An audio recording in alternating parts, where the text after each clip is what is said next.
All right, day one, owning my 2014 Tacoma TRD Sport. Just gonna be making YouTube videos as my little build here progresses.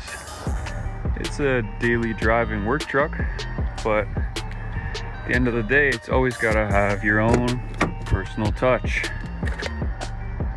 So this is what it looks like after one full day of ownership so far. Picked it up yesterday afternoon from a local dealer, traded in my Sierra for it. This morning early on, I went and had it tinted as per usual. The windshield is 35%, front and back windows 5%, and of course the rear matches the front and back.